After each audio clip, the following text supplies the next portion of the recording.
आमदीद है दोस्तों हमारे यूट्यूब चैनल में। तो आज हम जिस टॉपिक को कवर करेंगे वो है दिल्ली कॉलेज। तो आइए पढ़ते हैं उसके बारे में।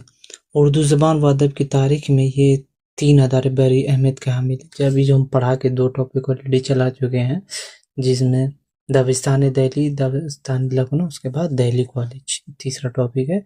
तीनों का बहुत ही अहमियत है उर्दू अदब के फ़रोग़ में।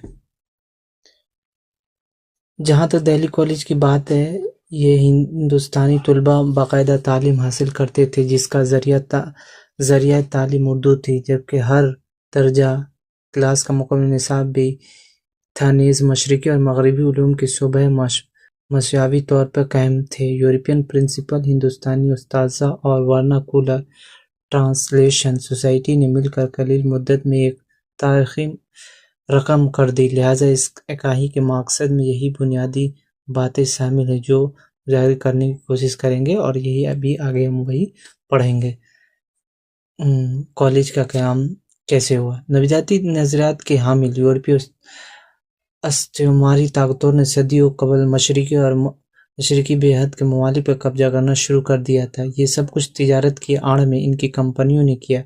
आखिर जिस कंपनी के हाथ जो मुल्क आया वो कंपनी की नवीदियात या दूसरे लफ्ज़ों में ग़ुलाम बन गया। चुनांचे बड़े तसद्दुम के बाद हिंदुस्तान बरतानवी ईस्ट इंडिया कंपनी के हिस्से में आ गया, जिसने तिजारत के साथ साथ इख्तियार के लिए भी रास्ता हमवार करना शुरू कर दिया। 1757 से 1857 के दरमियानी 100 सालों में वो ये काम मुअज़्ज़म अंदाज और सातिराना चालों से करती रही, यहाँ तक कि कंपनी हर माज पर कामयाब होती चली गई। इसके क्या असबाब थे वो आप तारीख़ में पढ़ेंगे। अलबत्ता ये बात काबिल ज़िक्र है, हर मुल्क और हर अहद का सियासी निज़ाम के साथ एक तालीमी निज़ाम भी होता है। चुनांचे हिंदुस्तान में भी सदियों से तालीमी निज़ाम था। ये तालीम मदरसों और पाठशालाओं में दी जा रही थी।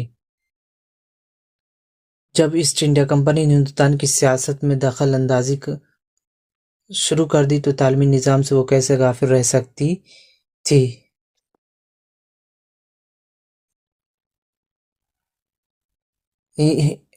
हाँ, ये बात ज़रूर है कि सदियों से उरूज तर्ज तालीम और तालीमगाहों को कुछ अरसा तक इसने बर्दाश्त किया, क्योंकि कंपनी में इस तालीम के मार करने वालों की एक बड़ी तादाद मौजूद है। बलाखिर लॉर्ड मैकाले के इंतहाई सख्त मौक़िफ़ ने यूरोपीय की जदीद तालीम के लिए राह हमवार कर दिया। 1853 के चार्टर्ड में कंपनी ने तालीम के लिए 1 लाख रुपए मुख्तस किए थे, मगर 10 बरसों तक इसे खर्च करने की नौबत नहीं आई।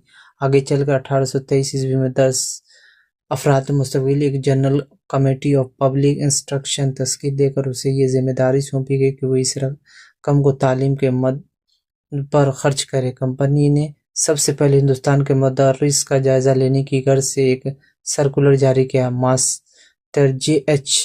टेलर को दिल्ली के लिए मुंतखब किया, जिन्होंने बड़ी सरगर्मी से दिल्ली के मशरिकी अदारों यानी मदारिस का जायजा लेकर रिपोर्ट पेश किया। मंजमल दीगर अमवर के मास्टर टेलर ने मदरसों की ज़बान हाली का जिक्र करते हुए उसके क़याम की तावीज़ कमेटी के सामने रखी, जिस पर संजीदगी से गौर किया गया।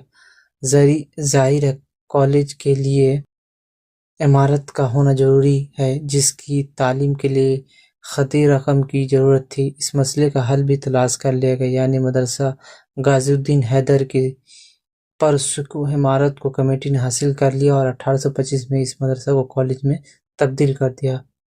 उर्दू ज़रिया, यहाँ पर जो सारा क्या बोलते हैं पढ़ाने का तरीका जो उर्दू में था, या तमाम जो सब्जेक्ट थे वो सारे उर्दू में थे।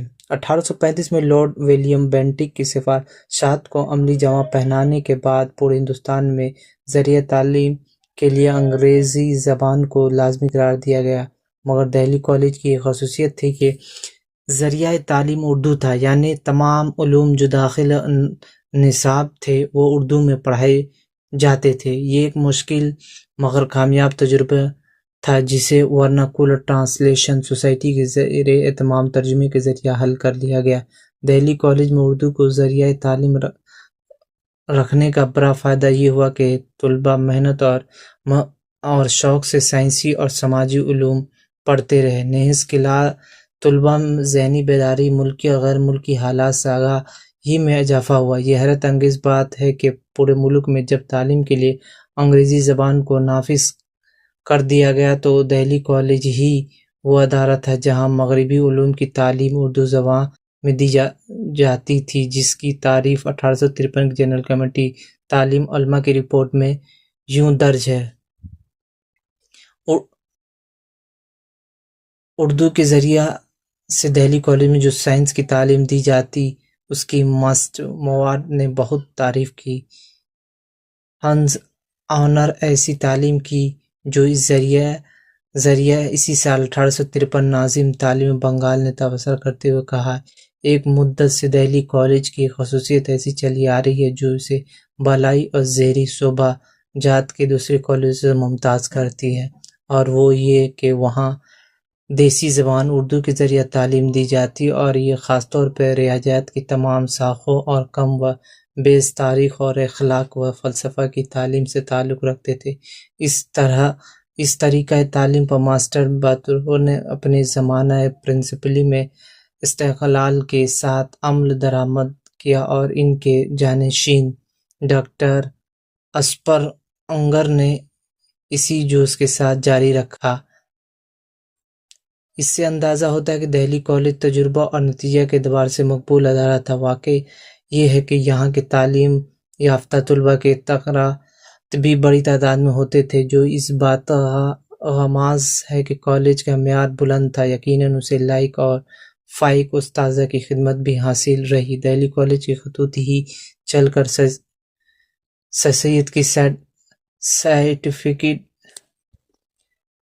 سائنٹیفک سوسائٹی اور جامعہ عثمانیہ کا دارالترجمان غرہ نقد خدمات انجام دی۔ شعبہ جات 1825 میں دہلی کالج مدرسہ غازی الدین حیدر کی عمارت میں قائم کیا گیا، جو مشرقی علوم کی درس گاہ تھی۔ اس کے بارے میں زیادہ معلومات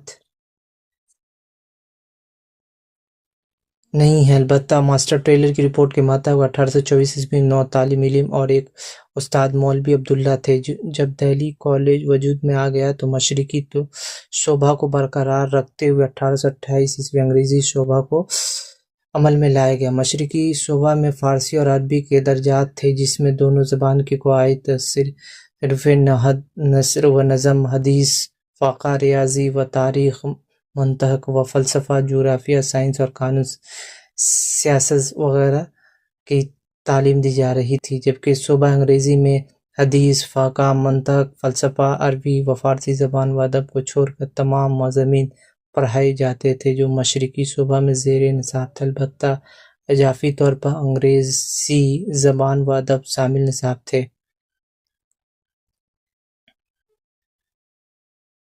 آغاز میں تمام طلباء کو وظائف دیے جاتے تھے۔ 1831 میں ایک رپورٹ پیش کی گئی جس میں یہ خیال ظاہر کیا گیا کہ دہلی کا کوئی باشندہ تعلیم کی اجرت دینے پر آمادہ نہیں ہوگا، خواہ وہ انگریزی شعبہ میں پڑھتا ہو یا مشرقی شعبہ میں۔ چنانچہ کئی سالوں تک طلباء سے فیس نہیں لی گئی۔ آگے چل کر انگریزی شعبہ کے طلباء سے فیس لینے کی ابتدا ہوئی، جس کا اطلاق رفتہ رفتہ مشرقی شعبہ پر بھی کیا گیا۔ تعلیمی رپورٹ اور طلباء کی لیاقت کا سال بہ سال جائزہ لینے کے بعد کالج کی انتظامیہ نے ایک بڑا قدم اٹھایا کہ دونوں شعبوں کے نصاب تعلیم کو یکساں کر دیا جائے، اور اس کے بعد 1844 مشرقی انگریزی شعبے کو ضم بھی کر دیا گیا۔ کالج کے پرنسپل کون تھے؟ کالج قائم کیا گیا تو انتظامی امور کی نگرانی کے لیے ایک مجلس مقامی لوکل کمیٹی کی تشکیل عمل میں آئی۔ مزید برآں کالج کی سالانہ رپورٹس ضوابط اور منظوری کے لیے صدر مجلس تعلیمات عامہ جنرل کمیٹی پبلک انسٹرکشن کو بھیجی جاتی تھی، جو کہ احاطہ بنگال کی درسگاہوں کی نگراں تھی۔ اس وقت دہلی بھی احاطہ بنگال کا حصہ تھا، مگر 1843 میں دہلی کے تعلیمی اداروں کی نگرانی مغربی شمالی صوبوں کے لیفٹیننٹ گورنر کے ہاتھ میں چلی گئی، جس کے اختیارات اتنے وسیع تھے کہ نصاب کی جزوی تبدیلی بھی لیفٹیننٹ گورنر کی منظوری کے بغیر نہیں کی جا سکتی تھی۔ بہرحال کالج کی اصل کمیٹی یعنی مجلس مقامی نے تجویز پیش کی کہ کالج ایک پرنسپل مقرر کیا جائے جو اپنا بیشتر وقت کالج کے فرائض انجام دینے میں صرف کرے، ساتھ ہی مجلس مقامی کے سیکریٹری کی خدمت بھی انجام دے۔ مجلس مقامی کے پہلے secretary master Joseph Henry Taylor تھے، لہذا کالج کا پہلا پرنسپل انہیں کو بنا دیا گیا۔ باقی تمام ان سے کالج سے جڑے لوگوں کے بارے میں اگلی کلاس میں پڑھیں گے۔